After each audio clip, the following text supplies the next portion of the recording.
Teka, sigurado akong puro pasang-awa na naman ng grades ng iba riyan. Palibasa, puro tubig ang laman ng utak. Katulad ng buko na tinitinda niya. Grabe ka naman, girl. Nakakuha naman siguro siya ng mataas na grades, lalo na sa practical assessment. Marunong ang magbiyak ng buko eh. Laman pa kaya ng tao. May problema ba kayo sa buko? Bakit hindi niyo pa sabihin ang pangalan ko? Parinig pa kayo ng parinig. Halata namang akong pinag-uusapan ninyo eh. Oh, ano naman kung ikaw? May angal ka? Bakit ba kasi nursing ang kinuha mong kurso? Mas bagay ka sa palengke bilang magbubuko, Day. Big deal talaga sa inyo ang hanap buhay namin, no? For your information, hindi ko ikinahihiya ang pagbubuko. Dahil yun ang bumubuhay sa amin. Lalo na sa pag-aaral ko. Whatever. Umalis ka nga sa harapan ko. Mamaya mahawaan pa ako ng kalyo mo. Tayo na, girl. Pinapatulan mo na naman ang babaeng yan. Mag-retouch ka na ng powder mo. Pinagpapawisan ka na, oh. Tsaka hindi naman nakakahawa ang kalyo. Tama, mag-retouch na kayo. Dahil sumisilip na ang tigyawat mo, oh. Hindi na makahinga sa kapal ng pulbo na tinatapal sa mukha mo. Hay nako. Anong tinitingin-tingin mo, ha? Umalis ka nga sa daan. Hinila pa ni Nicole ang buhok ni Roxanne bago ito pumunta ng banyo. Ngunit kahit anong pangyiyan ito sa kanya ay hindi siya napipikon. Dahilan na mas lalo pang ikagalit ni Nicole. Nag-aaral sa nursing si Roxana sapagkat pagiging doktor o nurse ang pangarap niya mula pa pagkabata. Isang kumadron at manghihilot ang kanyang lola, kaya isa rin yun sa naging impluwensya niya. Matapos ang klase tumutulong siya sa kanyang ama sa kanilang bukuhan. Hindi niya pinapansin ang mga puna ng mga kaklase at ibang tao. Madalas niyang nadidinig na sayang ang kanyang ganda kung magbubuko lamang siya. Tay, magpahinga na ho kayo. Ako na po ang magbabantay rito. Ay, dumating ka na pala, anak. Ay, ikaw itong magpahinga. Alam kong pagod ka sa paaralan. Ay, isa pa hindi naman gaano karami ngayon ang bumibili ng buko eh. Ano pong hindi? 3 sako nang nabalatan nyo. Half day lang naman kami kanini. Kaya wala gaanong ginawa. Tay, ito po pala ang grades ko. Hindi po masyadong mataas. Ay, patingin nga. O yanong hindi. Mataas na tong 2. Importante wala kang 3. Ay, naku. Ako nga nung elementarya masaya na ako kung naka 75 ako eh. Yang si Tio Manuel mo, madalas first honor yan noon. Pero magbubuko rin ang binagsakan. Ay, ikaw anak, mag-aral kang mabuti para naman mabago ang buhay mo. Tay, hindi ko ikinahihiya ang trabahong to. Ayaw mo nun, may magandang magbubuko rito sa palengke. Kung siswertehin, magbubuko na, nurse pa. Ikaw talagang bata ka. Kung nabubuhay pa nanay mo, matutuwa yun sa'yo. Kamukhang kamukha mo talaga siya. Mistisa at napakaamo na mukha. Buti na lang talaga hindi ka nagmana sa akin. Ano pong hindi? Nagmana kaya ako sa kasipagan mo, Tay. Ay siya, paparating na si Ronald. Kukunin na yung kinayod na buko. May bibiyakin pa ho ba? Ibigay mo na lang yung Tupperware sa kanya. Tsaka itong 5 pirasong buko. Ilagay mo sa jug. Dahil konti na lang ang natitirang buko juice natin, oh. Napabuntong hininga si Roxanne nang mapansin ng mga kaklase na napadaan sa palengke. Pinagtatawanan siya ng mga ito habang ninilingon nang makita siyang nagbibiyak ng mga buko. Ay, di ba anak? Kaklase mo mga yan? Opo, Tay. Ay, sinabi ko na sa iyo na hiyaan mo na ako rito eh. Ayan tuloy pinagtatawanan kanila. Anong masama sa pagtulong ko rito? Marangal at higit sa lahat, ito ang bumubuhay sa atin. Alam mo, Tay, kahit na magiging successful man ako balang araw, hinding-hindi ko bibitawan ang trabahong to. Pwede tayo magpatayo ng buko shake o di kaya buko salad. O di ba buko pa rin, pero pinasosyal na. Bilib talaga ako sa iyo, anak. Ang ibang kabataan naging sakit ng ulo ng kanilang mga magulang. Pero ikaw, napakabait mong bata. At higit sa lahat, maganda pa. Siyempre naman, Tay. Nagmana kaya ako sa inyo ni Nanay. Siya nga pala, Tay. Baka sa susunod na buwan magsimula na po yung OJT namin sa mga ospital at klinik. Hindi na po ako masyadong makakatulong sa inyo rito sa palengke. Ay, no problem, anak. Sabihin mo lang sa akin ang mga kakailanganin mo, ha? Tay, may ipon pa naman ako eh. Pag wala na po akong pera, sasabihan ko po kayo. Sa tuwing walang pasok si Roxana, ay sumasama ito kay Mang Dadoy sa Nyugana upang kumuha ng mga buko na ibinebenta nila sa palengke. Maliksi siyang sumasampa sa sasakyan, bit-bit ang ilang pirasong buko na animoy lalaki kung kumilos. Kaya't minsan ay napagkakamalan siyang tomboy at nanghihinayang ang mga kalalakihan sa kanya dahil sa kagandahan niyang taglay. Anak, tignan mo. Parang kursunada ka ng lalaking yun. Naku, binabantayan lang po tayo niyan. Baka mali ang bilang natin. Tsaka nanibago lang yata na may babaeng pumupunta rito. Sa bagay, anak. Ikaw lang talaga ang dalagang nagkaka-interes sa ganitong gawain. Ako na po ang magdadrive ng multicab mamaya para naman makapagpahinga kayo. Ay, sige. Alam kong mas magaling ka na magmaneho ngayon sa akin eh. Medyo malabo na kasi yung paningin ko. Dahil sa kanilang negosyo ay nakabili na rin ng sariling truck si Mang Dadoy. Hindi na sila nangihirama at nakakatipid pa sila. Tuwing Sabado at Linggo ay nagdi-deliver si Roxanne ng buko sa kanilang mga kakilalang tindera. Nagpapasama siya sa pinsang si Romel, ngunit siya mismo nagmamaneho. Dahil sa determinasyon at sipag ng dalaga, ay nasa 4th year na siya sa nursing at ilang buwan na lamang ay makakapagtapos na siya ng pag-aaral. Tapos na ang kanilang theoretical exams, kaya't kailangan nilang maghanda sa practical na pagsasanay o OJT sa mga ospital at klinika. Kabilang raw ng mga liblib na baryo kung saan madalang na nakakapunta ang mga nurse at doktor. Ipinaskil ng kanilang advisor ang mga pangalan sa harap ng pisara. Gayon na lamang ang pagtataray nila Nicole at Maris dahil kagrupo nila si Roxana. Pwede bang lumipat na lang siya ng group? Hindi siya nababagay na sumama sa atin, no? Mamaya mabawasan pang grades natin dahil sa pagiging taklesa niya. Sa pagkakaalam ko, hindi na pwedeng makalipat eh. Tsaka alphabetical order yan, girl. Bida-bida pa naman yan kay Prof, pero wala namang alam bukod sa pagbibiyak ng buko. In fairness, girl ha, siya yung mataas ang grade sa clinical simulations and CPR assessment. Tapos ikaw ang kulelat. Che! Mataas naman ako sa theoretical exams, no? Palibasa mo kang tambay ang babaeng yan. Partida wala pa yung ayos si Roxanne ha. Alam kong naiinis ka sa kanya dahil maganda siya kahit hindi naka-makeup. Sino bang kaibigan mo? Ako o siya? Nakakainis ka, ah? Siyempre ikaw. So, shut up! Napaka-importante ko naman para pag-usapan nyo. Kahit nagbubulungan kayo, dinig ko pa rin oh. Kung ayaw nyo akong kasama, edi wag kayong sumama. Tapos! Aba, ako pa talagang pagsasabihan mo ng ganyan? Eh, ikaw nga itong bulok ang grupo, oh. Tingnan mo, ikaw lang ang mahirap. Mamaya pasanin ka pa namin sa gastusin, no? May sarili akong pera, no? Hindi ako aasa sa inyo. Binanggapan ni Nicole si Roxanne bago bumalik sa kinauupuan nito. Matalino si Nicole pagdating sa exams. Ngunit mas magaling si Roxanne pagdating naman sa practical assessment. Bawat pangkat ay may 10 miyembro na inassign sa bawat klinika at ospital sa iba't ibang lugar.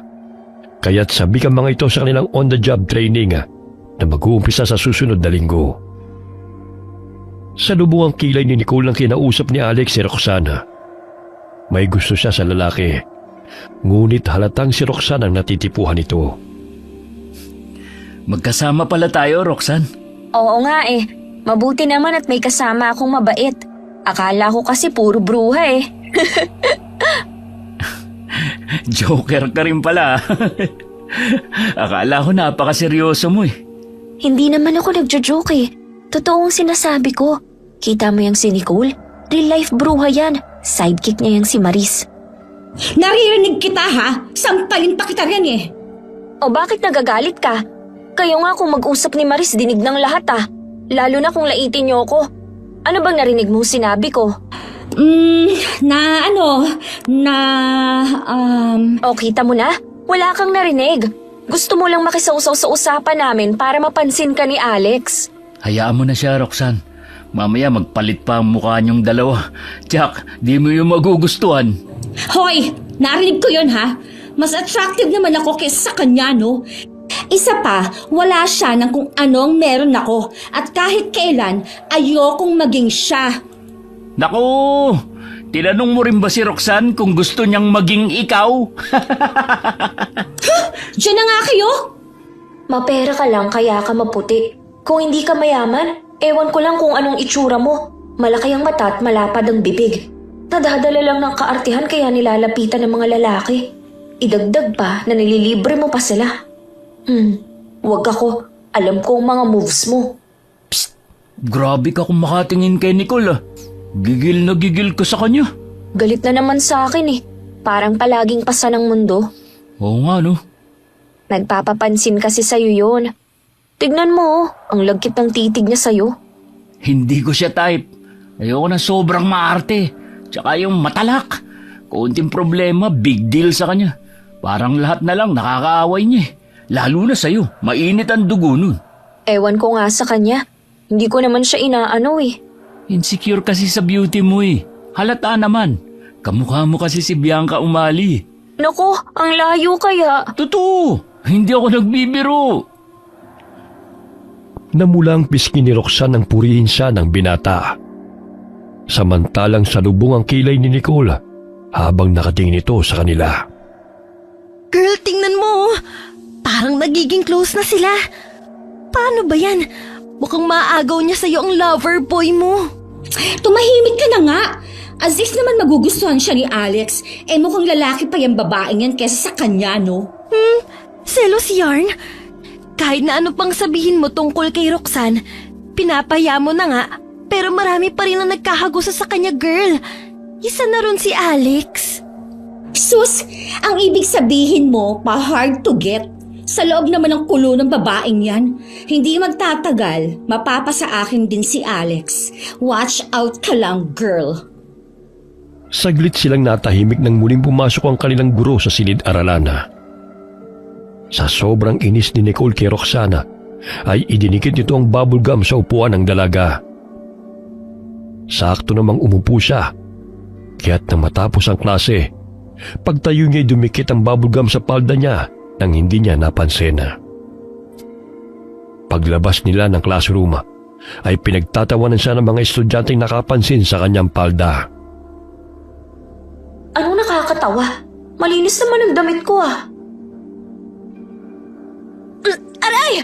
Ang lapad ng daan, Nicole. Pahara-hara ka kasi sa dinadaanan ko eh. Diyan ka na nga. Binangga pa siya ng babae at tinawanan bago lumakad palayo. Ngunit nagtataka pa rin siya kung bakit patuloy na nagtatawanan ng mga estudyante at nakatingin ang mga ito sa kanya. Hanggang sa napansin ni Alex ang palda niyang may nakadikit na bubble gum. Kaya tumakbo ito patungo sa kanya at agad siyang sinabihan. Sigurado akong si Nicole na naman ang may kagagawa nito. Lukarit talaga ang babaeng yun. Insecure lang yun sa'yo. Tulungan na kita matanggal yan. Ako na, kaya ko na to. Bumuntong hininga na lamang ang dalaga habang tinatanggal ang nakadikit na bubble gum sa kanyang palda. Napansin niyang tawang-tawa pa ang babae habang nakatanaw sa kanya. Isip bata talaga ang babaeng yun. Ay nako, kulang sa aruga. Nalalapit na ang araw ng kanilang OJT, kaya't nag-impake na siya ng mga gamit na dadalhin. Sa kada klinika o ospital sa bayan at mga baryo, ay 3 hanggang 5 araw silang mag-a-assist ng mga pasyente sa tulong at patnubay ng kanilang clinical instructor. Dahil malayo ang kanilang pupuntahan, silang lahat ay magre-renta ng bahay o kwarto malapit sa ospital. Sa gayon ay hindi na sila mahihirapan sa transportasyon at sabay-sabay silang papasok at uuwi pagkatapos ng duty, kasama ang kanilang clinical instructor. Anak, huwag mong kalimutang magdala ng pagkain ha. Huwag kang magpapagutom dun. Opo, Tay. Uuwi naman po kaagad ako eh. Tsaka hindi naman ganun kalayo ang ospital na pupuntahan namin sa ngayon. Basta anak, mag-iingat ka. Ay, hindi pa naman ako sanay na hindi ka umuwi ng bahay. Tawagan mo ko kapag tapos na ang duty mo, ha? Opo, Tay. Huwag kayong mag-alala. Kaya ko na po ang sarili ko. Ay, siya nga pala. Pinapupunta ka ng lola mo sa kanyang kwarto. May sasabihin daw sa'yo. Ay, alam mo naman yun. Ayaw na mapalayo ka sa kanya. Sige po, pupuntahan ko na siya ngayon din. Nadatnan niyang nakaupo si Lola Carmi sa katre nito. Hinawakan ng matanda ang kanyang kamay at ibinigay ang kwintas na may pendant na kulay puting bato. Lola, di ba ito yung mutya ng bato ng nyug na pinakaiingatan mo? Bakit ibinigay mo na to sa akin? Napangiti lamang ito sa kanya at marahang hinaplos ang kanyang pisngi. Alam ni Lola na pupunta siya sa mga baryo at liblib na lugar kung saan hindi pamilyar sa apo. Kaya't upang makasiguro na ligtas siya makakauwi, ay ibinigay niya ang batong mutya ng nyog kay Roxana. Agad niyang hinalikan si Lola Carmi bago bumalik sa kanyang kwarto. Oh, ano ba ang kailangan ng lola mo sa'yo? Atat na makausap ka eh. Ibinigay tong mutya ng nyug, Tay. Mabisa at may kapangyarihan ba talaga to? Sa panggagamot, oo. At saka may dala ring swerte ang batong yan. Sa negosyo, sa pamilya. Pero siyempre, dapat samahan pa rin ng dasal. Alam mo naman ang lola mo, masyadong mapaniwala sa mga mutya dahil kinalakihan na niya yan. Manggagamot ang mga magulang niya at sa kanya naipasa ang kakayahang manggamot, pati na mga kwintas tulad niyan. Pero Tay, ang ganda ng batong to. Paano kaya nakukuha ang mutya ng nyug? Sa pagkakaalam ko, mula yan sa baon ng nyog na walang mata. Bihira lang ang nakakatagpo niyan. Ang tubo niyan o coconut pearl ay naging bato, kaya naging mutya.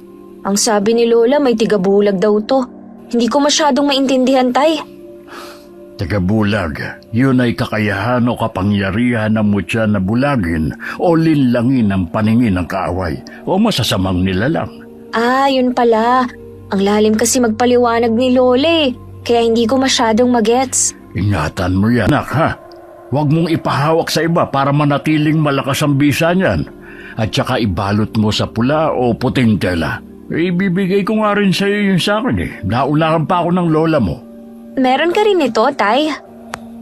Oo naman. Bigay niya sa akin to nung magbinata na ako. Lalo na napapadalas ako magpunta sa mga liblib na lugar kung saan mayroong pagkukunan ng buko.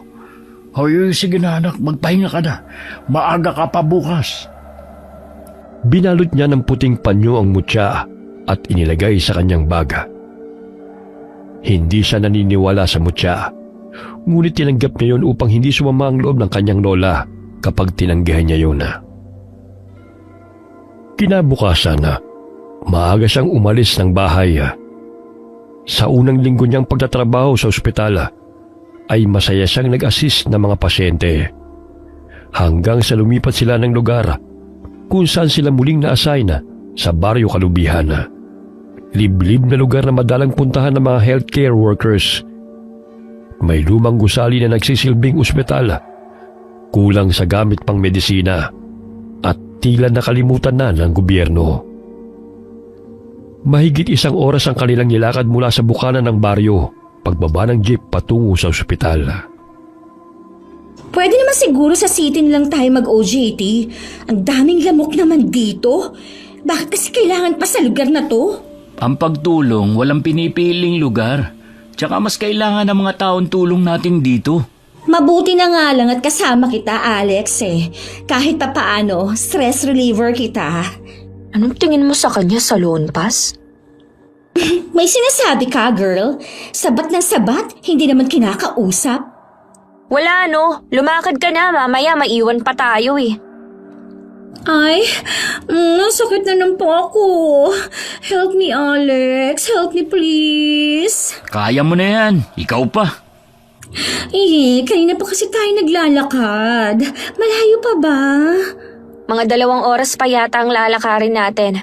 Nakikita mo namang walang kabahayan, oh.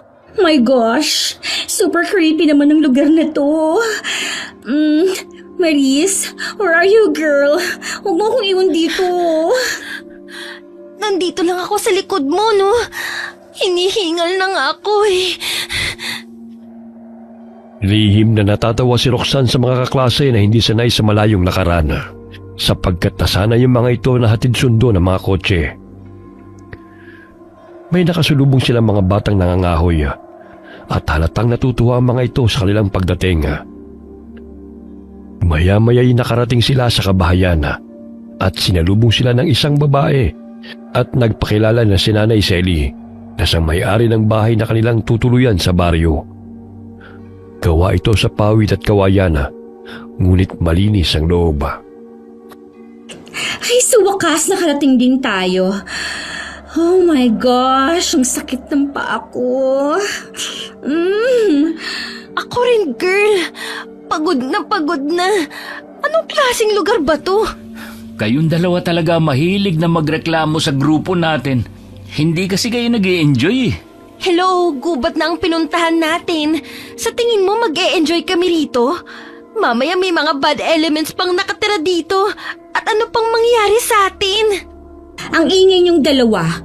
Gusto ko na magpahinga, okay? Nasaan na ba yung room ko dito?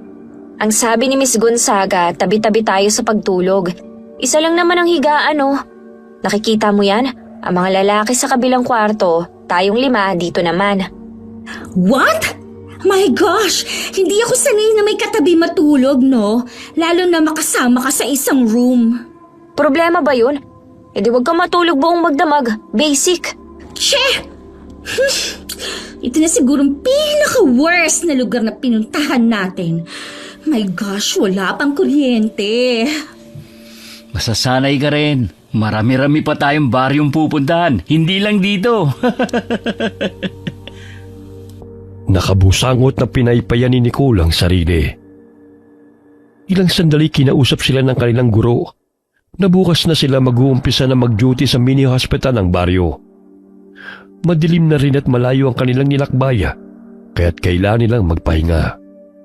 Nagluto sila ng baon nilang pagkain gamit ang palayok. May mga batang nagbigay sa kanila ng buko, kapalit ng ibinigay ni Alex at Roxanne ng mga dilata. Paano natin mabubuksan to? Sus, sisiw lang to sa akin. Boy, pahiram ng itak ha. Uy, grabe. Ang galing mo talaga, Roxanne. Bilib talaga ako sa'yo. Ngayon lang ako nakakita ng babae na kayang magbukas ng buko at maganda pa. Huwag ka na magtaka, ito ang trabaho namin ni tatay. Kaya ko ngang umakyat ng nyug basta hindi lang gaano kataas ha. Ibang klase ka talaga, Rox. Ang sabihin mo, pinaglihi ka sa unggoy kaya ka ganun. O ayan, inumin mo. Para naman tumahimik ka. Puro pamimintas ang naririnig ko sa'yo Masarap ang tubig kapag bagong pitas, no? Oo, kaya nga bagong pitas yung mga tinda namin. Ngayon ko lang nalaman na yan pala ang sideline mo. Hindi ka naman nagtatanong Ang sabihin mo, nahihiya kang malaman na magbubuko ka. Gusto mong biyakin ko yung bunganga mo? Kanina ka pa. Kainin mo na nga lang yung nyug.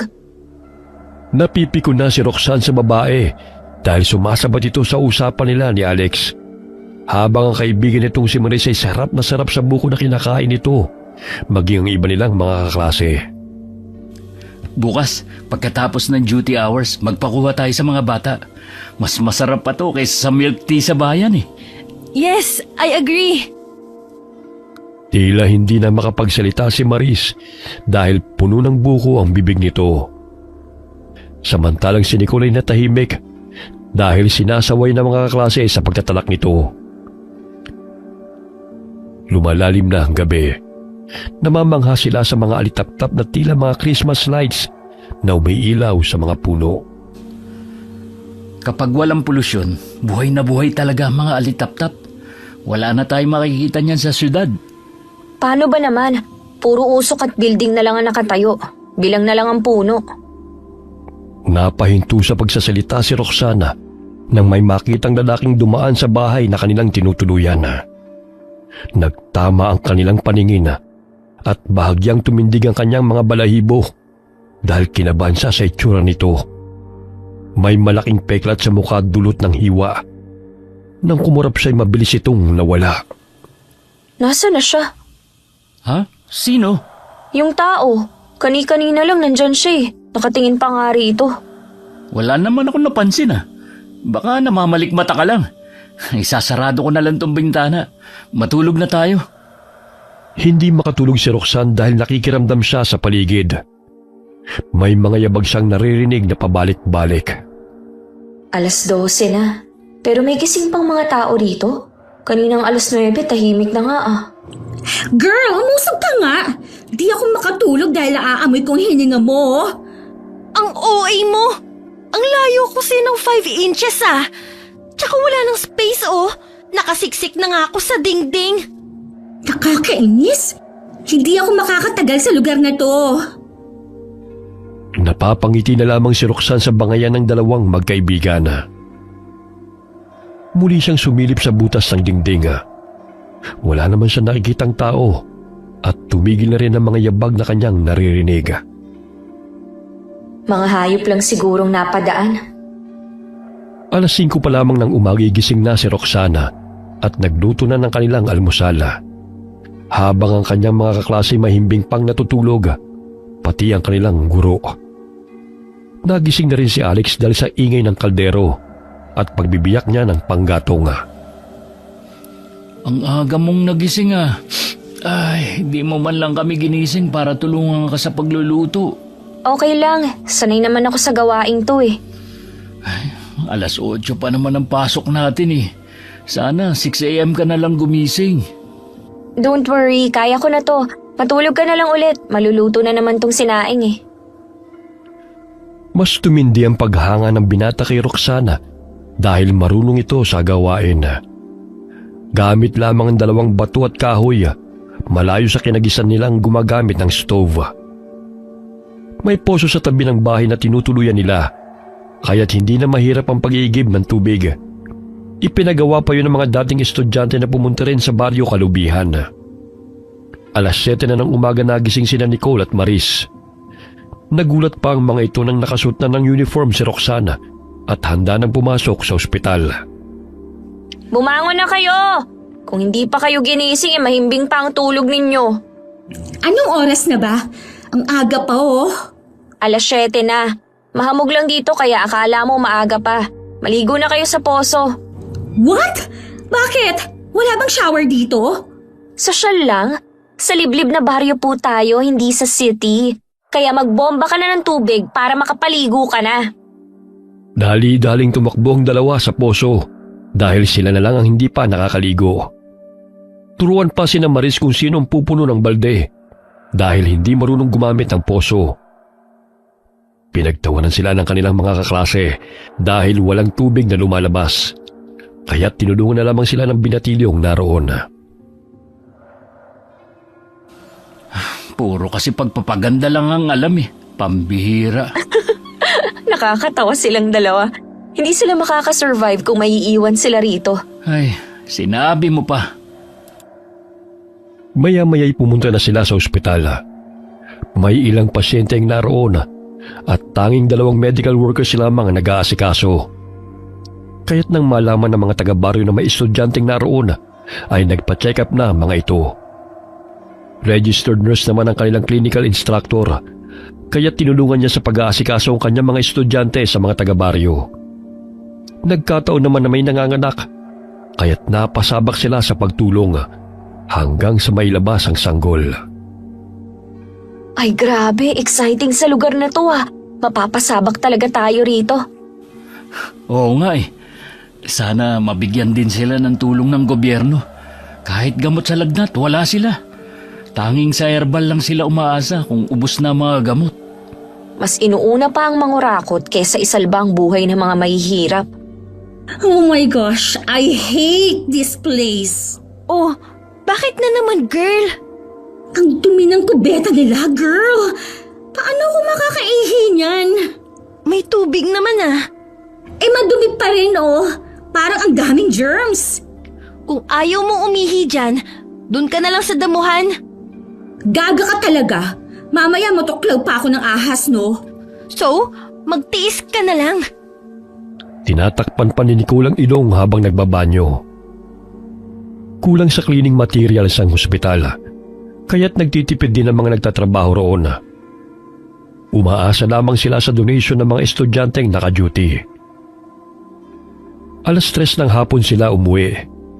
Sa daan ay napahanga sila sa ganda ng lugar, kaya't nag-usap sila na mamamasyal kung maaga ang kanilang off sa susunod na mga araw.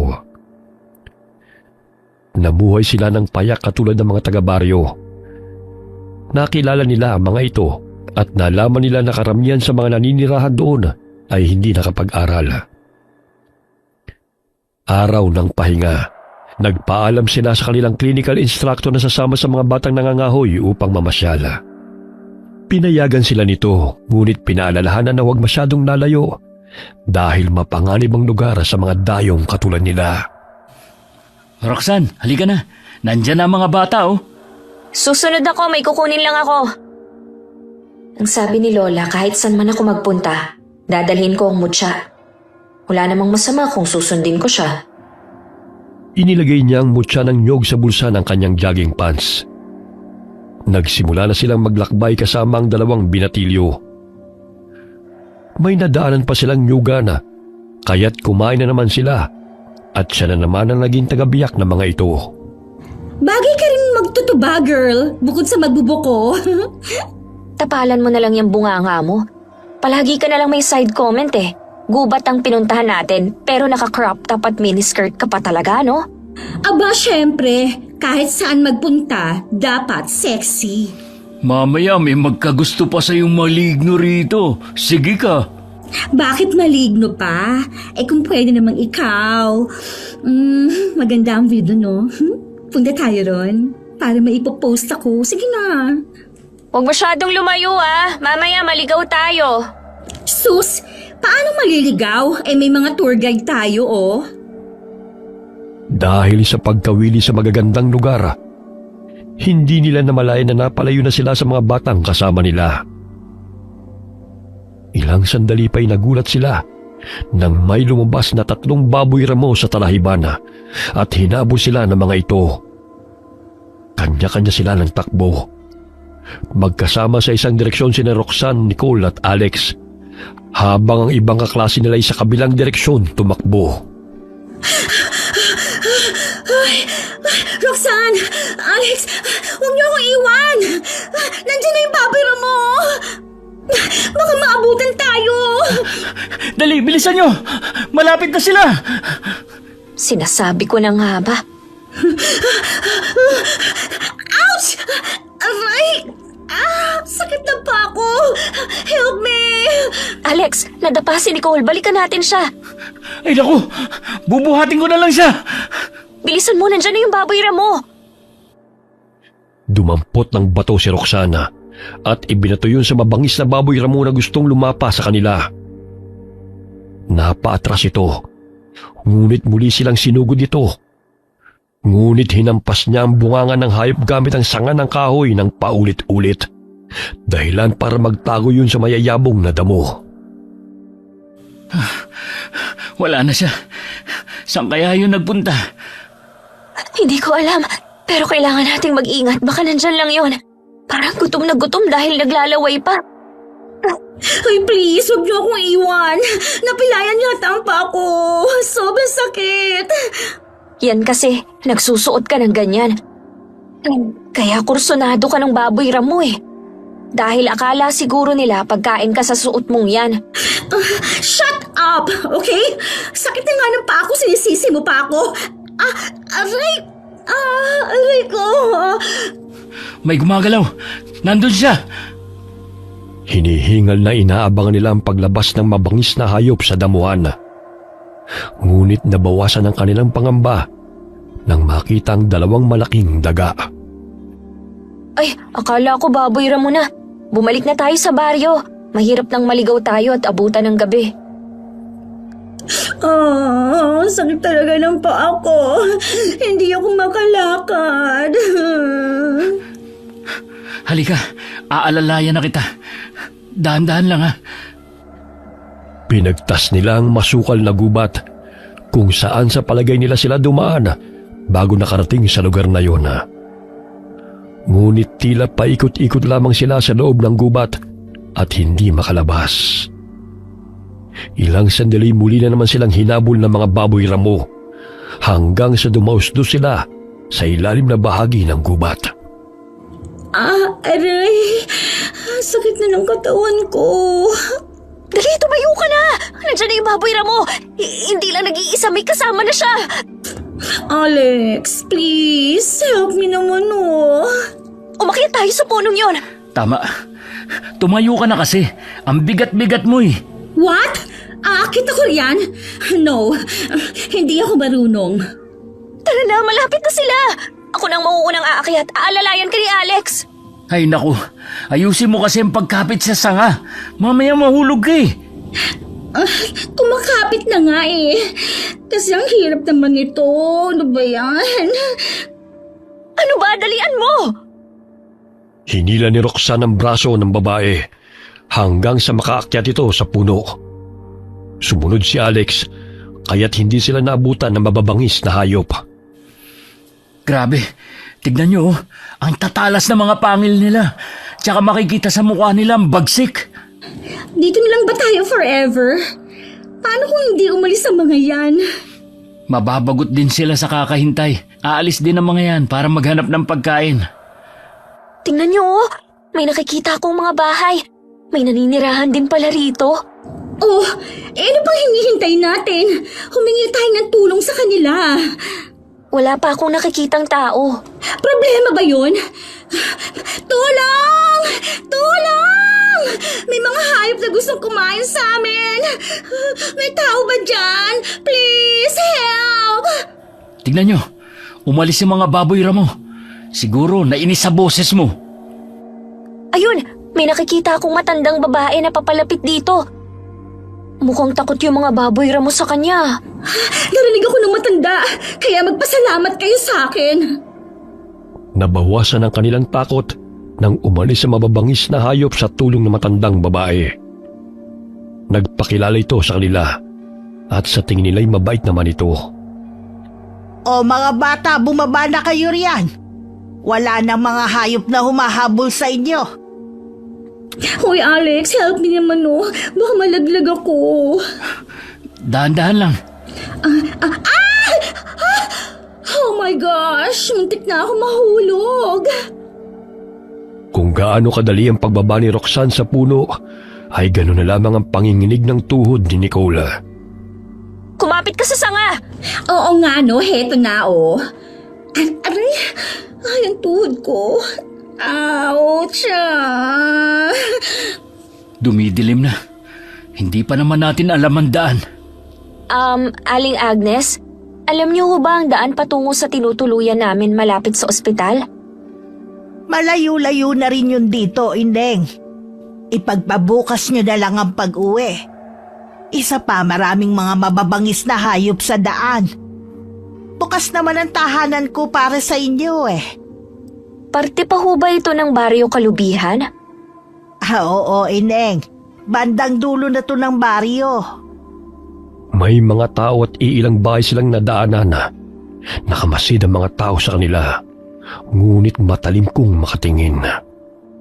Naninindig ang mga balahibo ko. Kakaiba ang pakiramdam ko sa lugar na to. Roxanne, bakit natigilan ka na dyan? Halika na. Umalis na lang tayo rito. Masama kasi ang pakiramdam ko sa lugar na to Parang ang bigat. So, anong gusto mong gawin natin? Bumalik sa ating tinutuluyan kahit dumidilim na. Hindi natin alam ang daan, Tsaka marami pang wild boar sa paligid. Hello? Bukas na nga ang sabi ni Manang, di ba? Ano kasi Huwag kayong matakot. Ganyan lang kung makatingin ng mga tao rito. Alam niyo namang hindi sanay na may pumupunta rito magaganda.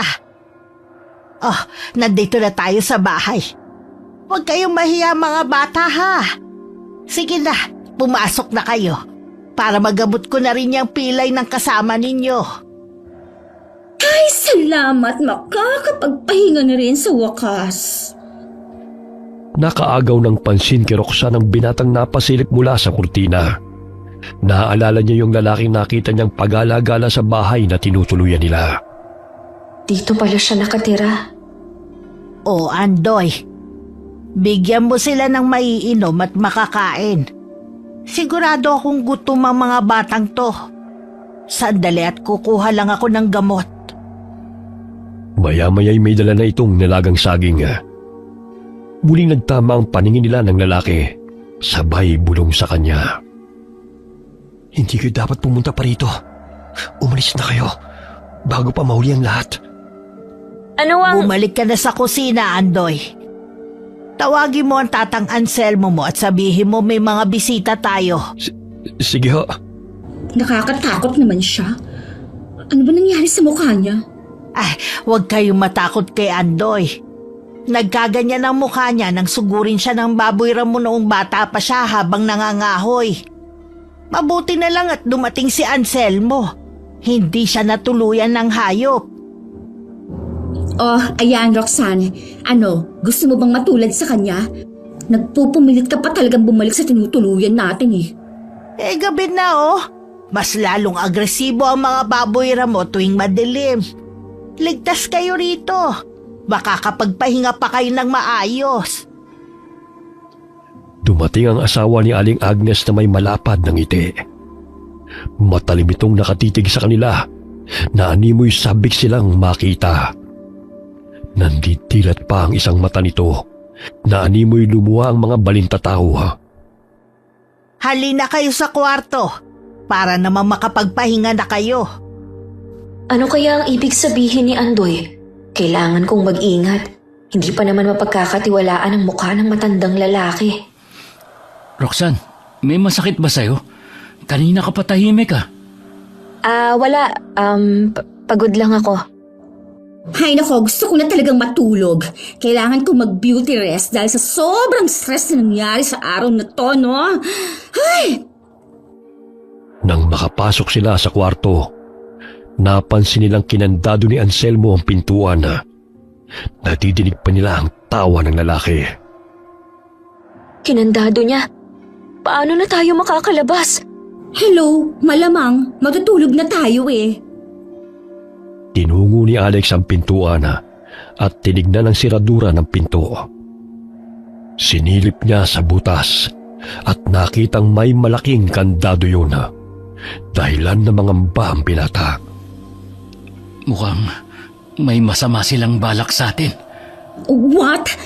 Ibig sabihin, new chapter na naman ng stress ko to? Ay, hindi na ako makakapagpahinga nito. No. Ay, bakit ba kasi sa dinami-dami ng lugar na pupuntahan, dito pa? Huwag kayo maingay. May paparating. Sumilip si Roxanne sa butas ng pinto. Napatakip siya ng bibig nang makita na bitbit ng matandang lalaki ang taong pamilyar sa kanya ang damit. Hindi ako nagkakamali. Si Marcion. Kanina di ba kulay pink na palda ang damit at suot niya? Oo nga. Ibig sabihin, mamamatay taong napuntahan natin. Kailangan nating makalabas dito. Nanganganib ang buhay natin. My gosh, anong ingay yun? Parang mga hayop na nagtitipon-tipon. Hindi kaya mga aswang sila? What? No, hindi pwede to. Ayoko pa mamatay. Tumigil ka sa kakaiyak. Mag-isip tayo ng paraan kung paano makakalabas dito. Kapwa sila napasiksik sa sulok nang mapansin na may bumubukas ng kandado ng pinto.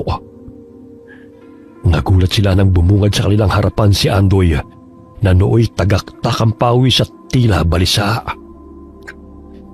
Dali, bilisan nyo hanggat abala pa sila sa kusina. Hindi nga ako nagkamali. Masama kayong tao. Halata naman kasi dyan sa mga mukha nyo, no? Nicole, tumahimik ka nga. Palalayain na nga niya tayo, oh. Ano palalayain? Baka ipapakain tayo sa mga aswang dun sa labas. Kung ayaw nyo maniwala sa akin, bahala kayo. Tinutulungan ko na nga kayo eh. Hindi ako masamang aswang katulad nila. Maniwala kayo sa akin. Lumabas na tayo rito bago pa tayo maabutan ng matandang lalaki. Sumunod kayo sa akin. Basta huwag kayong lilikha ng ingay. Habang abala ang matandang lalaki at si Aling Agnes sa pagtadtad ng laman ni Maris, ay tinulungan ni Andoy ang tatlo upang tumakas. Maging ang mga kasama nilang aswang ay abala din sa paghahanda sa pagdiriwang. Sundan nyo lang ang daan yan. Pagdating nyo sa malaking puno ng balete, lumiko kayo pakaliwa at diretso yung daan patungong gubat. Maraming salamat sa iyo, Andoy, ha? Bakit ka pa nagpapasalamat sa kanya? Aswang din siya. Tumahimik ka nga, Nicole. Hindi ka kasi marunong mag-appreciate ng tulong. Ang dami mong reklamo. Mag-iingat kayo. Hindi lang baboy ramo ang kalaban dito, kundi pati mababangis at mga gutom na aswang. Hindi ko na kayo masasama hanggang sa bahay na tinutuluyan nyo. Baka malata pa nila ako. Salamat ulit, Andoy. Payukong napangiti ang binatang si Andoy na iniiwas ang tingin kay Roxana. Simula nang makita niya ang dalaga, ay unang beses siyang nagkagusto sa isang babae. Kaya't naglakas loob siyang iligtas ito, na kahit kailan na hindi pa niya nagawa sa ilang taong naging biktima ng mag-asawang kumupkup sa kanya mula nang mamatay ang kanyang mga magulang. Bumalik siya sa Kamalig, kung saan naroon ang walang buhay na mga biktima na kaklase ni Roxana. Masaya na naman si Nanay Agnes. Matagal-tagal din ang panahon na nakakain sila ulit ng laman ng tao. Wala silang kadala-dala sa panunugis ng mga taga-baris sa kanila. Nakatakas sa 3 bihag! Sino nagpatakas sa kanila? Anselmo! Andoy! Alam na ni Nanay Agnes na nakatakas ang 3. Hindi ako papayag na maging ang magandang babae mapatay nila. Sayang, hindi ko na itanong kung anong pangalan niya. Andoy! Halika muna rito. Puiset, ikaw ba ang nagpatakas sa kanila, ha? Po? Hindi po. Kanina pa ako sa Kamalig eh. Hindi pa ako nakapunta rito sa bahay. Baka nakalimutan na naman ni Tatay Anselmo na ikandado yung pinto. Alam niyo naman na makakalimutin yun, di ba? Ang lalaking yun talaga. Muli itong pumasok sa kusina at binatukan ng asawa na masayang nagtatadtad ng karne. Ikaw talaga. Umiral na naman yung makakalimutin mo. Nakatakas sa 3 bihag dahil sa'yo. Imbes na 1 buwan ang magiging konsumo natin, nawala pa ang mga yon. Minsan na nga lang may napapagawing tao sa lugar natin eh. Ay, salamat na niwala si Nanay. Mabuti na lamang makakalimutin si Tatay Anselmo. Nalusutan ko sila. Sana ligtas na makabalik sa kanilang tinutuluyan ng magandang babae. Lumabas ng bahay si Aling Agnes at sinabihan ng mga kasamang aswang na hanapin ang 3 bihag na nakatakas. Dali-dali silang naghanap sa paligid. Samantala, nandilat ang mga mata ni Roxana nang makita na tila mga litsyong baboy na pinapaikot sa apoy ang bahagi ng katawan ng tao. Hindi sila nagkakamali ng mga kaklase nila yon. Nahuli nila ang mga kaklase natin. Mga aswang kaya ang lahat ng naninirahan dito sa baryo? Oh my gosh. Sabihin niyo sa akin na hindi ito totoo. Ayoko mamatay kagaya niya. Pagtago tayo ron, may paparating. Alex, please. Huwag mo kong iwan, ha. Huwag ka maingay. Nandiyan na sila. Sandali, bakit parang umiinit yung bulsa ko? Parang nagmumula sa mutya na dala ko ah. Sana naman totoo ang sinabi ni Lola na maililigtas ako nito mula sa panganib. Hindi pa ako handang mamatay. Nakaramdam ng init ang dalaga na nagmumula sa mutya ng yoga. Tila ba may kung anong kuryente siyang naramdaman na nananalaytay sa buo niyang katawan. Naamoy ko kayo. Akala nyo siguro makakalabas pa kayo rito, no? Si Anselmo, aswang siya. Ang talas ng kanyang mga ngipin, no? Tsaka ang pangit ng itsura niya. Katapusan na natin. Makikita na nila tayo. Ha? Diyan lang pala kayo nagtatago. Nasaan ang isang kasama ninyo? Bakit 2 lang kayo? 2? 3 kami ah. Takbo! Oh no! Please! Alex, wag mo ko iwan! Ayoko magipagkain ng mga aswang na yan! Hinawakan ni Roxanne si Nicole dahil madadapa ito. Pinilig-pilig ng mga aswang ang kanilang ulo nang biglang nawala sa paningin nila ang tumatakbong babae at tanging si Alex na lamang ang kanilang nakikita. Nasaan na yun pumunta? Bakit bigla na lang siya nawala na parang kabote? Nawala? Pagkasama naman kaming tatlo ah. Bakit parang si Alex na lang ang nakikita nila? Huwag yun ang pakawalampayang lalaki. Aray! Bitawan niyo ako, Aray! Hoy! Bitawan niyo si Alex! Mga walang ya kayo! Ano nangyayari? Bakit may boses ng babae? Pero wala akong nakikita sa paligid. Lumalala na siguro ang katarata ko. Hinambalos ni Roxanne ang sanga ang aswang na humihila kay Alex, kaya't nabitiwan ito si Nicole. Muling idinilat ni Anselmo ang kanyang mga mata nang lumitaw na namang muli si Nicole sa kanyang paningin. Nang hawakan ni Roxanne si Alex, ay nawala na naman ang binata sa paningin ng mga aswang. Anong nangyayari sa mga batang ito? Bakit bigla-bigla na lang nawawala? Mga elemento ba sila dito sa gubat? Nililin lang ang aming mga paningin. Alex, sasaktan ka ba? Nasugatan ako sa braso. Ang talim ng kuko nila. Ang dami pala nila rito. Halika na, Nicole. Bilisan mo na. Ang sakit pa kaya na mga paa ko. Hindi pa nga tayo nakakapagpahinga, no? Tatakbo na naman. Nasaan na sila? Nawala na silang tatlo. Kani-kanina lang nandito pa mga yun ah. Oh, nasa na ang mga bata? Hindi namin mahabilap. Basta-basta na lang nawawala. Tapos lumilitaw na naman.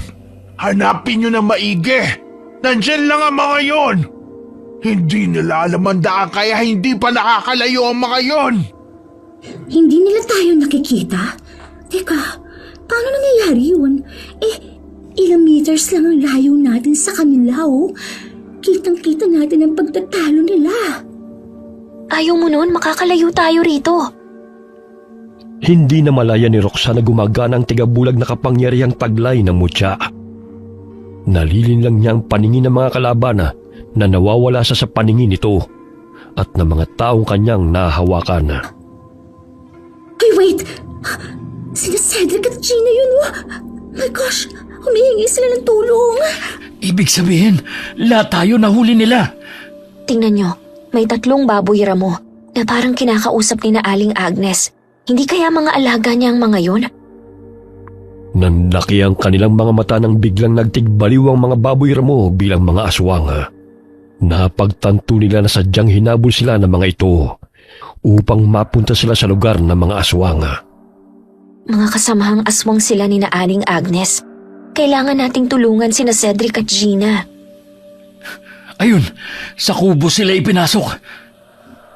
Ano nang gagawin natin? Wala pa naman tayong laban sa kanila. Mamaya lechonin din nila tayo, no? Bawasan mo nga yung kaartehan mo para makawala tayo rito. Hindi naman pwedeng pabayaan na lang natin ang mga kasamahan natin. Dahan-dahan silang tumungo sa kubo. Pagbukas nila ay bumungad sa kanilang harapan sina Cedric at Gina na may tali sa kamay at paa. Shh! Huwag kayong maingay. Alex, pakibantayan dyan sa labas. Oh my gosh, hindi ko talaga bet ang horror movies. Pero ito, nangyayari na sa atin. Halina kayo, dahan-dahan lang. Baka bumalik ang mga aswang na yon. Girl, may mga kutsilong nakasabit, oh. Pwede natin gamitin yan sa mga animals na yun. Mga kaarte yan, siguro nakuha nila to sa mga naging biktima nila. Iba't ibang klaseng patalim eh. Bawat isa sa kanila ay kumuha ng patalim. Hindi sila sanay gumamit noon maliban kay Roxana. Ngunit nilakasan nila ang kanilang loob upang lumaban sa mga aswang na gustong pumatay sa kanila. Humina ang bisa ng kapangyarihan ng mutya nang hakbangan ni Nicole si Roxanne nang kumuha ito ng patalim. Sapagkat isa yun sa paraan na bawal sa taong may taglay ng mutya. Nawawala si Roxana, ngunit paminsan-minsan ay nakikita rin ang mga kalaban. Ayun sila! Bakit hindi nyo binandayang mabuti ang mga bihag? Tatanga-tanga na naman kayo eh! Ano pang tinutunga nyo dyan? Habulin sila! Oh my gosh! Naging babayaran mo na naman sila! Dali! Bilis! Takbo! Hoy, please! Huwag niyo ko iwan! Hindi bagay ang beauty ko sa lugar na to! Nagkahiwa-hiwalay sila at hindi na alam kung saan patutungo. Madilim ang paligid, ngunit patuloy pa rin silang tumatakbo. Nasaan na sila? Hindi ko na alam ang daan. Pero kailangan ko makalayo sa mga aswang na yon. Patay na si Maris at ang dalawa naming kaklase. Uubusin nila kami. Saan ka pupunta? Kanina ko pa nararamdaman na may dala kang mutya. Ibigay mo yun sa akin. Anong mutya? Wala akong alam. Ito ba? Alam kong hindi ka bobo. Pero magmamahanga ka pang bata ka. Magkaiba ang mutya at ang patalim na yan. Wala naman akong ibang kinuha sa'yo kundi ito eh. Kaya ito lang ang maibabalik ko sa'yo. Lahat ng mga matitigas ang ulo pinapatay ko. Katulad ng maarting kasamahan ninyo. Kampon kayo ng dyablo. Nandito kami upang tulungan ng mga katulad ninyong kinalimutan na ng lipunan. Tapos ito lang ang igaganti ninyo sa amin? Kahit kailan hindi namin kailangan ng tulong nyo. Ang gusto namin ang muling makalasap ng sariwang dugo at laman. Nawawala-wala sa paningin ng matandang aswang si Roxana, kaya't nagkaroon ng pagkakataon ng dalaga na mahataw ng patalim sa mukha si Agnes. Muli pa sana niyang sasaksakin ito sa dibdib, ngunit biglang pinigilan ng aswang ang kanyang kamay. Akala mo siguro mapapatay mo ako, no? Hindi mo magagawa yon. Katulad ka rin ng mga kasamahan mong mahina. Mahina man ako sa paningin mo, pero hindi kita uurungan. Sinakal ng matandang aswang si Agnes. Akmang dudukutin ito ang puso ng dalaga gamit ang matalim na dila nito. Ngunit buong lakas ang sinaksak ni Roxanne sa muka, dahilan na mabitiwan siya nito. Aray! Ang sakit! Yan ang nababagay sa'yo! Pagbabayaran mo tong ginawa mo sa akin! Walang iya ka! Iniwan ni Roxanne ang aswang na pilit binubunot ang patalim na nakabaon sa mukha nito. Tumutulo pa ang dugo rito. Ang hirap nilang patayin, pero hindi ako susuko. Makakauwi pa ako kay tatay. Kanina pa ako tumatakbo, pero parang pabalik-balik lang ako sa dinadaanan ko. Bitiwan mo ako! Please, let me go! Nahuli na naman si Nicole. Kinakaladkad siya ng dalawang aswang. Aray! Bitiwan mo ako! Bitiwan niyo ako na ba? Dahil sa ingay niya inayayamot ang babaeng aswang, kaya't inambahan siya nitong sasaksakin. Ngunit maliksing dinampot ni Roxanne ang sanga ng kahoy at ibinato ito sa aswang. Nabitiwan ito ang patalima at nanggigigil na tumingin sa kanya. Tanging ang sinag ng buwan ang nagsisilbi nilang liwanag sa madilim na paligid. Sinugod siya ng babaeng aswang at galit siyang dinaganan. May dala itong palakul at hinataw siya nito. Ngunit nakailag siya at buong lakas niyang hinilang mahabang buhok ng kalaban, dahilan na mabuwal ito sa damuhan. Samantalang si Nicole ay nabitiwan ng isang aswang nang saksakin ito sa leeg ni Alex. Akin na yung palakul mo! Dahil bibiyakin ko talaga yung bungo mo, mga hayop kayo, ha! Basagin mo yung ulo niya, tulad ng pagbiyak mo sa buko. Kanina pa ako nanggigigil sa inyo, ha? Hindi na ako maaawa sa mga demonyong katulad nyo! Go, girl! Patayin mo siya! Isipin mo na lang yogyang nasa harapan mo! Ang ingay-ingay mo kasi. Mamaya may lumapit na namang aswang dito. Iyak lang naman ang ginagawa mo eh. Ito sa'yo!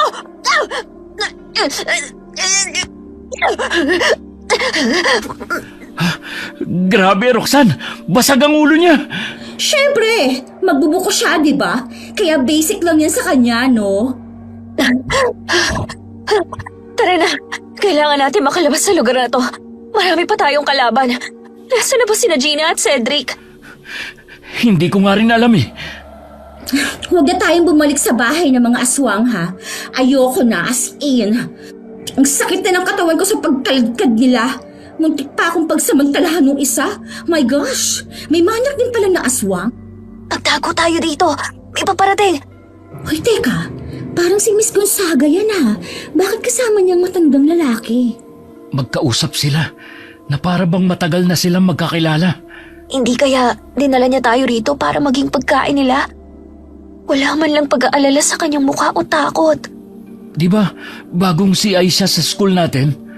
Oo, siyang pinakabatang CI sa school. Hindi kaya kamag-anak niya ang mga aswang na naninirahan sa lugar na to? Muntik nang mapatili si Nicole nang mapansin ang lalaking lumapit sa kanila. Mabuti na lamang natakpan nito ang kanyang bibig. Patay na ang dalawang kasama nyo. Kayo na lang natitira. Kailangan nyo makalabas dito dahil pinaghahanap na nila kayo. Paano kami makakalabas? Paikot-ikot lang kami rito eh. Sasamahan ko kayo. What? Sasama tayo sa kanya? What if naloloko lang niya tayo? Hindi rin naman mapagkakatiwalaan ang itsura niya, no? Hindi ako masama katulad nila. Noon ko pa kayo gustong balaan na umalis na sa lugar na ito. Kaso nga lang bantay sarado ko yun ni Emilia. Pamangkisan ni na Tatay Anselmo at Nanay Agnes. Ikaw pa ang anak nila, di ba? Hindi. Inampun lang nila ako buhat na mamatay ang aking mga magulang. Pero tutulong ako sa kanilang pagpatay dahil ang mga magulang ko hindi pumapatay ng tao. Sumunod sila kay Andoy. Ngunit maraming mga aswang ang pag-alagala sa kanilang dadaanan. Kaya't naghanap sila ng daan na wala masyadong bantay. Lahat ba ng tao na naninirahan sa baryo kalubihan ay mga aswang? Hindi. Sa pinuntahan nyo, mga normal ang mga tao na naninirahan doon. Noon payapang namumuhay ang mga tao kasama ang mga aswang. Hati ang komunidad namin. Kaso nga lang naging sakim si na Tatay Anselmo at Nanay Agnes. Gusto nilang gawing aswang ang lahat ng naninirahan dito. Sa gayon ay lumaki ang populasyon nilang mga aswang. Dahil pakaunti na kasi ang kanilang angkan. Kabilang kami sa mga niyanggaw nila. 10 taong gulang pa lamang ako noon. Kaso nga lang, hindi na kaya ni Nanay Tatay ang pagiging aswang. Labag man sa kanilang kagustuhan na maging aswang, wala naman silang nagawa pa. Dahil hindi na matanggal. Namatay sila na nilalabanan ng pagkatakam sa sariwang dugo ng sanggol. Bago pa man mapatay ni Inay ang kapatid niyang buntis, tumalon siya sa bangin para iligtas sa mga ito, kapalit ng kanyang buhay. Siya man naman pinatay ng mga tao. Napagkamalan lamang siyang pumatay sa babae. Ngunit ang totoo, si Nanay Agnes ang may gawa nun. Wala na ako mapupuntahan nun dahil alam kong aswang din ako at maaaring patayin ng mga tao. Kaya sumama ako sa pangkat ni Nanay Agnes kahit labag man sa aking kalooban. Biktima ka rin nila, Andoy. Pwede ka namang sumama sa amin eh. Sasabihin namin sa mga tao na hindi ka masama. Gusto ko ng payapang buhay. Malayo sa mga tao at malayo rin sa mga aswang. Ngunit hindi ko magagawa to kung patuloy na dumadanak ang dugo. Dahil gusto kong iligtas sa mga taong walang kalaban-laban mula sa kamay ng mga masasamang aswang. Ilan na rin sa kanilang lihim kong napatay. Bakit hindi mo pinatay yung mag-asawa? Halatang silang leader ng mga monster. Hindi ko pa nagagawa yun dahil mahirap. Sapagkat madalas silang magkasama. Sa totoo lang kinamumuhian ko sila. Ginawa na lang miserable ang buhay namin. Pasensya na't napalayo na tayo ha. Bantay sarado kasi nilang shortcut na daan eh. Nagdadrama ka pa. Halata namang nililigaw mo kami. Tumigil ka nga, Nicole. Tinutulungan na nga tayo eh. Ikaw pa tong nagre-reklamo. Saglit silang napatigil nang may marinig na malakas na halinghing ng mga baboy ramo.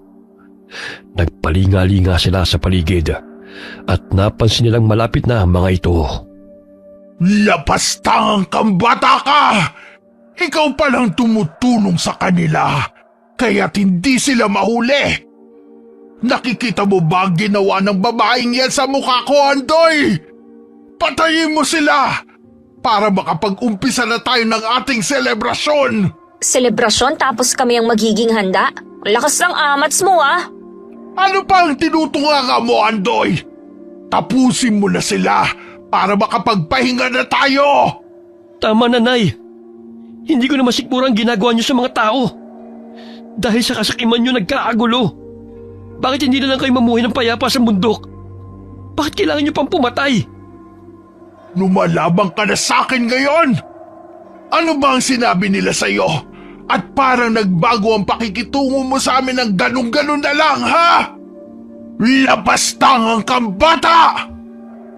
Mahigpit na hinawakan ni Roxanne ang palakol dahil alam niyang susugurin sila ng mga aswang sapagkat naglalaway ang mga ito at matalim na nakatingin sa kanila.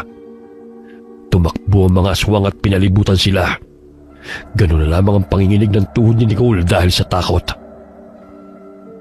Tila mga bukong pinaghahataw sila ng palakol ni Roxanne, dahilan para tumalsik ang mga dugo sa tuwing bumabaw ng patalim sa mga katawan ng kalaban.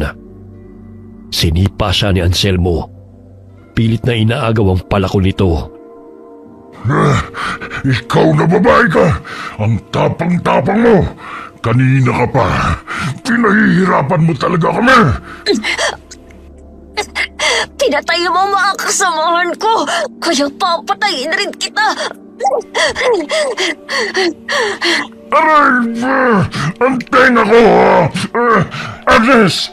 Tulungan mo ko! Natanggal ang tenga ko! Hindi lang yan ang aabutin mo sa akin. Sige, lumapit ka! Dahil hindi ako magdadalawang isip na biyakin ang ulo mo. Baka hindi mo alam, sanay ako magbalat at magbiyak ng buko. Madali lang kitang tatadtarin, kagaya ng ginawa mo sa mga kasamahan ko. Kakaiba kang bata ka, ha?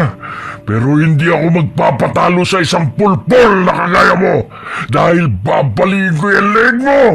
Yang mapanakit mong kamay, iihawin ko. Muli siyang hinataw ni Roxanne ng itak. Ngunit nasanggayo ni Agnes at tinadya siya nito sa sikmura. Pinagtulungan siya na mag-asawa dahil alam ng mga ito na may dala siyang mutya. Sinabunutan siya ng babaeng aswang at akmang kakagatin ang kanyang leeg. Muli siyang hinataw ni Roxanne ng itak. Ngunit nasanggayo ni Agnes at tinadyakan siya nito sa sikmura. Pinagtulungan siya na mag-asawa dahil alam ng mga ito na may dala siyang mutya. Sinabunutan siya ng babaeng aswang at akmang kagatin ang kanyang leeg. Nay, bitiwan mo siya! Wala kang utang na loob, bata ka!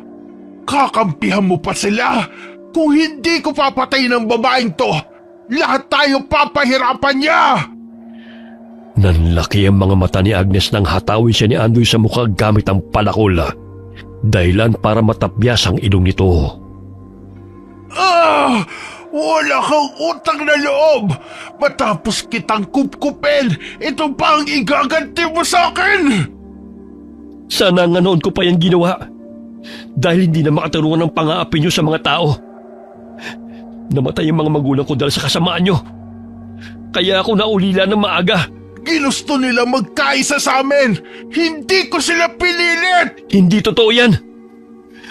Bago mamatay si tatay, sinabi niya sa akin ang lahat.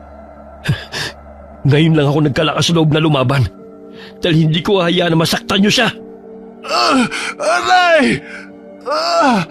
Bakit?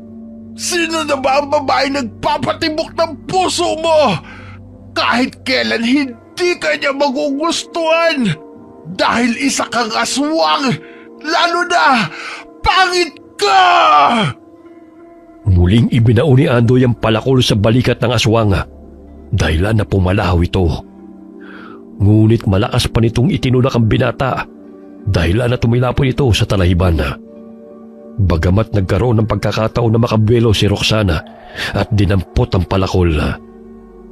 Buong lakas niyang hinataw ang ulo ng matandang babae. Bumao ng patalim sa ulo nito dahilan na mabasag ang bungo nito. Agnes! Pinatay mo ang asawa ko! Ang lakas ng loob mong kalabanin kami! Nararapat lang na patayin kayo dahil masasama kayong nilalang. Mga kasama, atras! May mga taong paparating.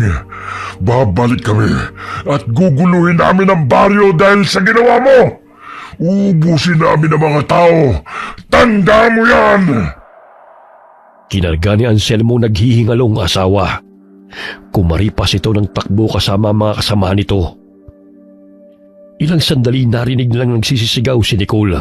Dahil sa takot nito sa mga aswang ay tumakbo siya. Hindi nito namalayan na may butas kaya't siya'y nahulog. Tinulungan siya ni Alex upang makalabas doon. Andoy, ayos ka lang ba? Sumama ka sa amin. Alam kong maging ang buhay may nanganganib. Pabayaan mo siya, Roxanne. Total, aswang naman yan eh.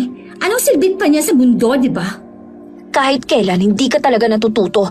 Ilang beses na niyang itinaya ang buhay niya para sa atin. Dapat matuto kang tumanaw ng utang na loob. Kung hindi dahil sa kanya, kanina ka pa na lechon. Pinag-aagawan na yung katawan mo. Tama si Roxanne, Nicole. Gusto mo sigurong pabayaan ka na lang namin dito, no? Tinulungan nilang makabangon si Andoy. May sugat ito sa ulo dahil tumama ito sa bato. Gagamutin natin yan pagdating natin ng bahay. Oh, bakit ganyan ka na lang kung makatingin sa kanila? Nagsiselos ka? Maglakad kang mag-isa. Laking pasasalamat nila sa pagdating ng mga tao. Dahil kung sakaling nahuli pa ang mga ito, ay natitiyak nilang malamig na silang mga bangkay. Nang makarating sila sa bahay na kanilang tinutuluyan, ay agad na ginamot ni Roxanne ang sugat sa ulo ni Andoy, maging ang sarili. Ako pala si Roxanne. Kanina pa tayo magkasama pero hindi mo pa alam ang pangalan ko. Ako naman ang dahilan kung bakit sila maghihiganti sa inyo. Kung gusto mong manatili rito, ikaw na lang, girl. Dahil ako, ayoko na talaga. Mamamatay na ako sa hirap ng buhay dito. Dumagdag pang mga aswang-aswang na yan. Pwede na kayong umuwi ni Alex bukas. Magpapaiwan ako rito. Girl, sorry and thank you. Alam ko, naging masama ako sa'yo. Ang totoo kasi, naiinggit ako sa'yo eh. Kahit na hindi ka nagpapapansin, marami nagkakagusto sa'yo. Kahit na mas lalaki ka pa kaysa sa kanila. Magbalat at magbiyak ka rin kasi ng buko. Bago kasi yun sa paningin ng mga lalaki na gawain ng babae. Para mapansin ka rin naming mga boys. She! Iiyak na sana si Nicole dahil buong puso itong humingi ng kapatawaran sa lahat ng maling inasal niya kay Roxana. Sapagkat nagawa pa rin siya nitong tulungan. Kinabukasan ay inihatid ng mga taga-baryo sina Alex at Nicole kung saan ang mga ito naninirahan. Inireport din nila sa mga kapulisan ang pangyayaring pagkamatay ng mga estudyante.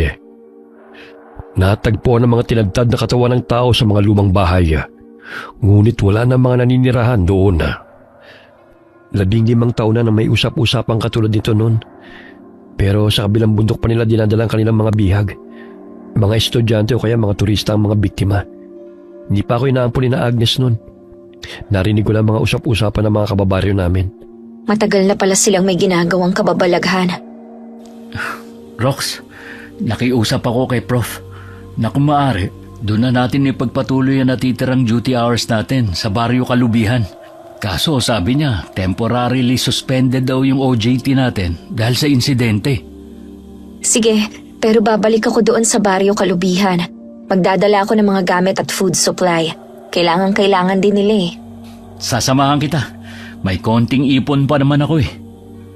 Naunang bumalik ng Baryo Kalubihan sina Ando at mga kasama nitong taga-baryo.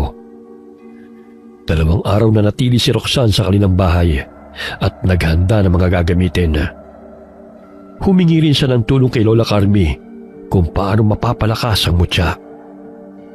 Pinatakan nito ng binindisyon ng langis at inusalan ng orasyon. Maging ang mga gamit na pangontra sa mga aswang ay ibinigay sa apo. Anak, huwag ka nang bumalik sa baryong yun. Delikado. Baka mamaya mapahama ka pa. Tay, alam kong nag-aalala ka sa akin. Pero Tay, kailangan nila ang tulong ko. Nagkataon lang na nabiktima ng kulto ang mga kasamahan ko. Kung makikita mo ang sitwasyon ng mga tao ron, nakakaawa ho sila. Malayo naman po yun sa pinangyarihan eh. Kaso namasyal ang mga kaklase ko. Kaya nabiktima sila. Pangako Tay, mag-iingat po ako ron. Kasama ko naman si Alex eh. Nagmana ka talaga sa katapangan ng lola mo nung kabataan. Hindi kita masisisi. Kung saan-sang baryo din siya napapadpad para manggamot, At saka isusubo na niya, ibibigay pa niya sa mga nangangailangan. Mahal na mahal ko po kayo ni Lola. Akala mo ba hindi ko nakahalatang kinuha mo lahat ng mga gamit ng lola mo sa panggagamot? Magiging albularya o nurse ka ba, anak? Pwede bang pareho, Tay? Ikaw talagang bata ka. Puro kakalukuhan. Hindi na sinabi ni Roxanne na ang tunay na pumatay sa kanyang mga kaklase ay mga aswang. Sapagkat hindi naman maniniwala ang mga kapulisan. Suspetsa ng mga ito, kanibal o grupo ng kulto may kagagawa ng krimen. Ayaw man sanang pumayag ni Mang Dadoy na bumalik ang anak sa baryo. Subalit mapilit ito at alam niyang hindi niya mapipigilan ang kanyang anak. Maagang sinundo ni Alex si Roxanne sa bahay nito. May mga kahon silang dala ng mga pagkain at mga gamot. Maging ang mga ibinigay na pinaglumaang damit ng kanilang mga kakilala ay dala nila. Alex, ingatan mo tong anak ko, ha? Opo, Mang Dadoy. Tay, huwag kang mag-alala. Kaya kong sarili ko. Ngayon pa na handang-handa na ako. Anak, ikinatatakot ko lang naman na matulad ka sa mga kaklase mo. Ikaw lang ang kayamanan na meron kami ng lola mo. Pangako, Tay. Babalik ho ako. Ihahatid lang namin tong mga lumang damit at mga gamit. Tsaka maraming mga bata kasi ang nagkakasakit. Pero walang nag-aalaga eh. Gusto lang nakalimutan na sila ng gobyerno. Sige anak, basta mag-iingat kayo ron.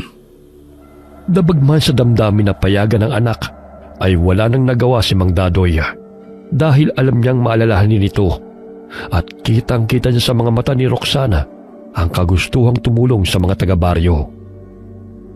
Kagaya ng pinag-usapan nila ni Andoy, hihintay sila nito sa bukana ng baryo kasama ang mga binatang naninirahan doon. May mga dala kami para sa inyo. Para naman hindi na 6 na tao ang maghahati sa isang lata ng corned beef. Marami to para lahat makatikim. Dinaig mo pa yung mga nagtatrabaho sa gobyerno. Wala naman tayong maaasahan sa kanila kundi ang magnakaw. Kung hindi tayo magtutulungan na mamamayan, malulugmok lang tayo sa hirap. Nadadagdagan talaga ang plus points mo sa akin. Nakaka-inlove ka talaga. Bilisan mo na nga riyan. Loko-loko ka talaga Isinuot ni Roxanne ang kwintas na may pendant ng mutya ng yoga. Siniguro niyang matibay ang tali upang hindi yun mapigtas. Maging ang buntot ng pagi at mga tansong punyal ni Lola Carmi ay kanyang dala. Pati na rin ang abo ng insenso ay pinadalhan siya ni Lola. Pinaghati-hatian ng mga taga-baryo ang mga pagkain, sabon at mga damit na kanilang dala. Dahil magkasinlaki lang si Alex at Andoy, ay sa kanya ibinigay ng binata ang mga damit na hindi na nito ginagamit. Maraming salamat, Alex. Ngayon na ako makakapagsuot ng bagong damit. Mukhang basa na tong damit ko. Mabuti mapapalitan na. Hindi ko naman yan sinusuot Masisira lang yan sa cabinet. Matapos nilang kumain ay dumiretso sila sa ospital kasama sina Andoy. Karamihan sa mga pasyenteng naroon ay mga bata at matandang may sakit. Malaking tulong sa mga ito ang mga dala nilang mga gamot. Ilang araw na tayong nandito, pero payapa ang lugar. Mabuti naman at hindi na nanggugulo ang mga aswang. Hindi ka sure. Baka naghihintay lang ng tiyempo yun. Nagpapalakas lang siguro ang mga yon. Ikaw ba naman ang matanggalan ng tenga Teka, naririnig mo ba yun? May mga yabag at nalinghing sa paligid. Speaking of aswang, baka sila na yan. Ayun, may dumungaw sa bintana. Sigurado akong si Anselmo yun. Ang mga bata, bantayan nyo. Kinuha ng dalaga ang tansong punyal sa kanyang baga at ibinigay yun kay Alex. Inilabas rin niya ang buntot ng pagi at tiradora. Lagi nang nakahanda ang kanyang sandata na nakasukbit sa kanyang sinturon. Nandito ka na naman. Akala ko ba'y umuwi ka na sa lungga mo? Pakialamera ka talagang babae ka. Sige lang. Dahil ipapakita ko sa iyo kung paano namin lapain ang mga taong narito. Dahil sa kagagawan mong pakialamera ka. Tignan mo ang ginawa mo sa akin. Pinatay mo pa ang asawa ko. Deserve mo yan dahil masama ka. Kung namuhay lang kayo sa bundok ng payapa, di sana kumpleto pa yung tenga mo. Ang sarap mong yakapin hanggang sa malagutan ka ng hininga. Alex, sa likod mo! Dapa! Gamit ang tiradora, pinaulanan ni Roxanne ang tansong balang aswang na muntik nang sumakmal kay Alex. Ibinigay niya sa binata ang tiradora at ang buntot ng pagi ang kanyang ginamit upang ihampas kay Anselmo. Aray! Sakit! Anong klaseng sinturon ba yan? Mahuli lang kita. Pati dila mo may latay. Imbis na gumaling ang mga bata, nandito kayo upang manggulo, ha? Gusto mo pa sigurong matanggal ang isang tenga mo. Nakakainis na kayo, ha? Inilabas ni Anselmong mahaba nitong dila upang sugurin si Roxana. Ngunit hinataw ng palakol ni Andoy ang dila ng aswanga, dahilan na maputol ito. Walang yaka, swine! Ang dila ko, ang hapdi! Tamang-tama, may alkohol ako. Linisin natin. Aray! Ang sakit! Ano ba yung ligdong yan? Tumutulo ang luhat uhog ng matandang aswanga dahil sa hapdi ng kanyang dila nang buhusan ito ni Roxanne ng alkohol. Pinagtulungan siya ng dalawa dahilan mabunggo ito sa sementadong dingding dahil sa pagkataranta. Sinaksak siya ni Andoy sa dibdib gamit ang tansong punyal na ibinigay ni Roxana. Paulit-ulit itong ibinaon sa puso ng matandang aswang na siyang dahilan ng pagkasira ng kanilang pamilya. Kayong dahilan kung bakit hindi ko nakasama ng matagal ang pamilya ko. Ginulo niyo ang baro kalubihan dahil sa kasakiman niyo. Bastarang kang bata ka! Sana pinatay na lang kita noon! Kung alam ko lang na tatraydurin mo! Pinatay mo na ako. Buhat nang gawin mo kaming aswang. Ayoko maging katulad niyo. Kahit kailan hindi ko kayang kumanit manakit ang tao. Kayo lang ang asal hayop. At hindi ako magiging katulad niyo. Papatayin kitang hayop ka! Bumagsak ang aswang na si Anselmo sa sahig habang nakabaon ng tansong punyal sa dibdib nito. Dilat ang kanyang mga mata na nawala ng buhay. Tulungan natin si Alex. Mukhang magaling na siya sa pagdedepensa, ha? Roxanne, sa bubong may aswang! Tamang-tama. Magagamit ko rin ang sibat na ginawa namin kahapon. Tanggapin mo to! Akala nyo, ha? Malakas na pumalahaw ang aswang nang bumao ng sibat sa bunganga nito. Lumusot yun sa batok ng aswang, kaya't malakas itong bumagsak sa lupa. Sa tulong ng mutya, ay maliksing naiilagan niya ang pagsugod ng mga aswang. Malakas niyang siniko sa noo ang kalaban na lumapit sa kanya, dahilan na tumilapin ito palabas ng bintana. Grabe, ang lakas mo, Rox! Kita mo yun? Parang lumipad siya, oh! Hindi ko nga rin akalain, eh. Grabe ang astig. Hindi kaya dahil nakatulog ka na maayos ng 2 araw? Siguro. Si Andoy, pinagtutulungan ng 2 aswang. Maging siya, naging aswang na rin. Hoy! Bitiwan niyo siya! Hindi talaga kayo titigal, ha? Sige na, tirahin mo sa ulo. Tinamaan ng bala sa noong isang aswang gamit ang tiradora. Samantalang isa naman ay bumao ng tansong punyal na inihagis ni Roxana patungo sa lalamunan ng aswang. Ayun, sa Paul. Ang galing, ha? Salamat sa inyo. Hindi talaga nila ako titigilan, eh. Mukhang umatras na ang ibang aswang. Kahit papano'y naging handa ang mga taga-baryo sa kanilang pagsugod. Ang sakit ng mga sugat ko. Pero huwag mong lalagyan ng likid ng mahapdi, ah. Ng alkohol? Konti lang para hindi maimpeksyon yung mga sugat mo. Mabilis na nagpalit ng anyo bilang normal na tao si Andoy. Dahil nakita niyang natakot ang mga bata sa kanya. Ngunit sinabihan niyang hindi niya sasaktan ang mga ito. Kinabukasan, karamihan sa mga lumusob sa kanila ay napas lang ng mga taga-baryo sa tulong na rin ng mga pangontrang dala ni Roxana na ibinigay ni Lola Carmi sa kanya. Ang iba'y tumakas patungong kabundukan. Mabuti naman at napatay na ang leader ng mga aswang. Siguro naman matatakot na ang mga yun na pumunta rito. Sana nga matapos na ang gulo. Kawawa talaga ang mga tao. Hirap na nga sa buhay. Dagdag problema pang pagsalakay ng mga aswang na yon. Mabuti na lang talaga matapang ka, Roxanne. Totoo talagang everything happens for a reason, no? Napadpad tayo rito para matigil na ang kasamaan ng mga aswang na yon. Parang naging superhero ka ng baryo Kalubihan. Anong ako? Lahat tayo, no? Isa na doon ang mga gamit ni Lola. Akalain mo, minanapan niya yan sa nanay niya. Mas matanda pa kaysa sa atin. Kaya kailangan kong ingatan ng mga to. Ibalik mo sa akin ang tirador, ah. Oo, pagbalik natin sa syudad. Kinaumagahan na.